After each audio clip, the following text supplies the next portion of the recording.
अरेंद्र ने लारा के सामने हाथ जोड़ते हुए उससे अपना ये रुख बदलने को कहा, पर गुस्से और अहंकार में चोर लारा ने ध्रुव के पिता अरेंद्र का भी भरी सभा में अपमान किया। राजा अरेंद्र, भूलिए मत, आपके इस कमजोर बेटे ध्रुव में कमजोरी और हार का कारण भी आप खुद हैं, और इसकी माँ के साथ जो हुआ उसके जिम्मेदार भी आप ही हैं। जैसे ही लारा ने ध्रुव की माँ का नाम भरी सभा में उछाला, गुस्से में आए ध्रुव ने अपने हाथों में अग्नि की ज्वाला प्रकट कर लारा के ऊपर हमला किया, पर लारा ध्रुव से इतनी ताकतवर थी कि उसने ध्रुव के हमले को सहजता से निपटा दिया। वो देख सारा दरबार फिर से ध्रुव पर हंसने लगा। बेचारा, लगता है इसके साथ भी वही होगा जिसकी माँ के साथ हुआ था। दरबार में हो रहे अपमान से खफा होकर ध्रुव वहाँ से भागता हुआ चला गया, पर जाते जाते उसने लारा को 3 साल बाद मुकाबला करने की धमकी भी दे डाली। पर सबको पता था जो ध्रुव इतने साल में कुछ नहीं कर पाया, वो 3 साल में क्या करेगा। माँ, कहाँ हो? मुझे तुम्हारी जरूरत है माँ।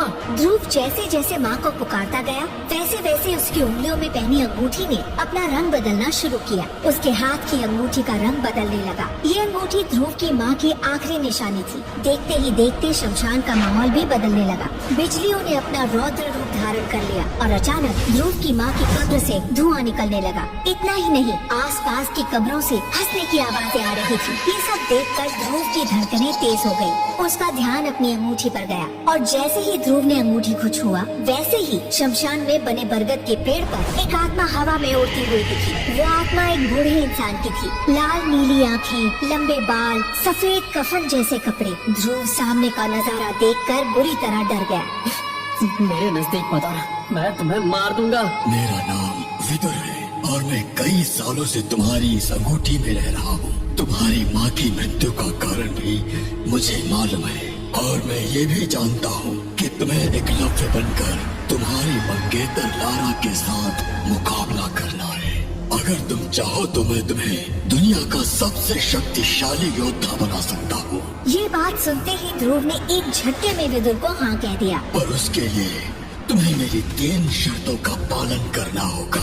ध्रुव ने फिर से बिना देर किए विदुर को वादा कर दिया। विदुर ने मन ही मन हंसते हुए ध्रुव के पास जाते हुए कहा, मेरी पहली शर्त है कि तुम किसी भी लड़की के साथ कोई भी संबंध नहीं बनाओगे।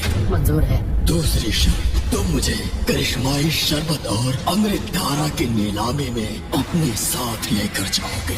मंजूर है। ध्रुव ने विदुर की दोनों शर्तें मान ली और अब वो तीसरी शर्त सुनने के लिए बेताब था। बताओ मुझे तीसरी शर्त क्या है? तीसरी शर्त बताने से पहले विदुर ने ध्रुव को उसकी माँ का लिखा आखिरी खत उसके हाथों में देते हुए उसे पढ़ने कहा। जैसे ही ध्रुव ने अपनी माँ का लिखा खत पढ़ा, ध्रुव के पैरों तले जमीन खिसक गई। उसके पैर डगमगाने लगे और तभी विदुर ने ध्रुव से तीसरी शर्त कही। तीसरी शर्त ये है कि तुम्हारी माँ की मृत्यु। जैसे ही ध्रुव ने तीसरी शर्त सुनी, ध्रुव चिल्लाते हुए शमशान में बेहोश हो गया और जब उसकी आँख खुली तब आखिर विदुर ने ध्रुव के सामने रखी तीसरी शर्त क्या थी? आखिर कैसे हुई थी ध्रुव की माँ की मौत? क्या है विदुर का सच? क्या सच में विदुर बना पाएगा ध्रुव को मैसेडोनिया का एकलव्य? क्या ध्रुव ले पाएगा अपने पिता और अपने अपमान का बदला?